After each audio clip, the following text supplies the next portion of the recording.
gjinisë femrore, edhe pse gjinisë mashkullore edhe ata nuk mungojnë, mirë po më shumë janë gjinisë femrore, për arsye se ne e dim që gratë me emocionet janë më të lira se sa burrat, e sidomos në shoqërinë tonë, mentalitetin tonë, burrat gjithmonë janë rritë me atë idenë që burri është i fortë, burri nuk zguxon me tregu emocione, edhe ashtu ka qenë i destinuar edhe kur ka dalë në gurbet. Mirë po prap për burrin shqiptar në diasporë, unë personalisht e kam një respekt shumë të madh, duke u nis prej gjeneratës parë, sepse burri shqiptar është ai i cili ka dalë në gurbet shumë i ri, ka dalë pa një dorë sak, nuk ka dalë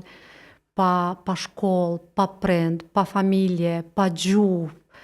domethënë i humbur, ka qenë një farë mënyrë ka qenë i humbur. Mirë po e ka mbajt punën, e ka mbajt nderin, e ka mbajt fjalën, nuk e ka harru familjen, nuk e ka harru vendin, nuk e ka harru ndoshta edhe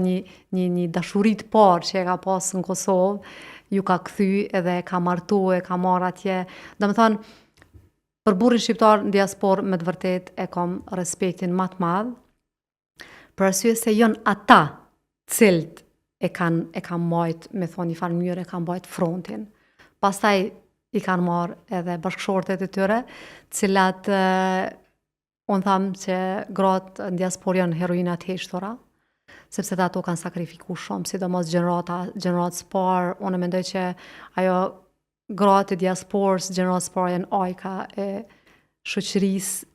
diasporës që ka rrjedhë tash gjenerata dytë edhe tash gjenerata tretë që është kaq e mrekullueshme. Për arsye se ato kanë sakrifikuar domethënë ëndrat e tyre, vizionet e tyre, edhe për me